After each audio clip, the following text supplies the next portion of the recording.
Before I dive into any coding, I love my code though, um, I would really like you all to look at this picture. And this is where the journey, the chase for water begins for me. This particular place is Punjab, and it's a land of 5 rivers, the food basket of India. The situation and the story becomes complicated because the flooding and scarcity coexist. The previous picture showed the flooding. This picture is telling us that most of the state had depleting groundwater levels at the same time. Problem of a lot of water, but not enough. And my work brought me to South Dakota. Wider skies, cold winters, and beautiful landscape. Water is not notorious yet. But what is happening, it is freezing, seeps down, and goes and makes its way underground and is unseen. So if you need to solve the problem of water resources in South Dakota, you need to see the unseen. This is what we do to see the unseen, sensors. We hear how the soil is breathing, how the water is moving, but sensors tell you a story at one point in one place. Satellites give a bigger story. They tells us how the lands are connected, how the waters are moving, tells us where the stress is emerging before you feel it. The figure on the left is the soil moisture probe with depth at one point in time. The right over the fields. Both of them are great stories, but they are not telling complete, true water story.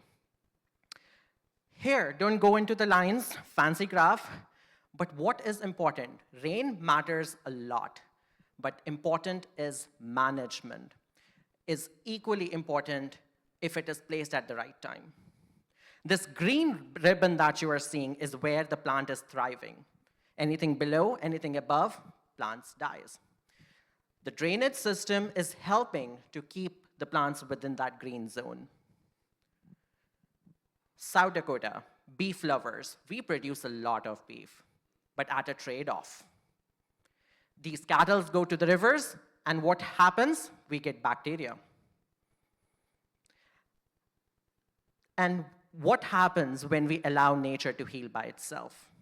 If we keep the cattle away during the growing season, during the 100-year floodplain, nature, like humans, can heal by itself, without technology, without complexity. Don't go into the map and lines. The important thing is the non-point sources are not coming from everywhere, and they're not coming every single time. They are coming from specific places during specific times, and if we invest at that places, you'll get the biggest returns. When we deferred grazing and we analyzed what are the ecological benefits and what is producer getting, the cost-benefit ratio was quite high. It was 3.5. That means every single dollar we are spending to keep the cattle away in the 100-year floodplain, the return is $3.5 on $1 spent. But this doesn't come on its own. Either it's the carrots or the sticks. Farmers are right now getting carrots. They are getting incentives. But for how long? The question here is, the water policy needs a balance of both. Incentives would work for adoption, but if you're giving incentives at the wrong places, if you're not taking care of the 5 Rs, challenge is there. You need to place the practice at the right place, the right time, but with the right technology. Besides the technology, besides the sensors and the models that I work on, my lab do take care of that thing that we need to create an education and awareness. The reason is, if a citizen is fully aware about the technology, science, and tools, they act, and they help government act more confidently, more effectively. We create knowledge, and we distill the complex knowledge of water rights, what not, so that people sitting in this room and the producers who are working on the farm, they can make more informed decision.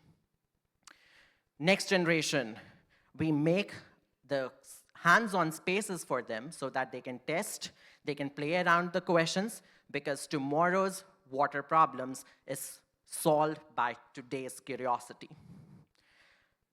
At the end, I would just say that the future is neither human nor AI or technology, it's together. Because every drop, every decision truly matters. Thank you.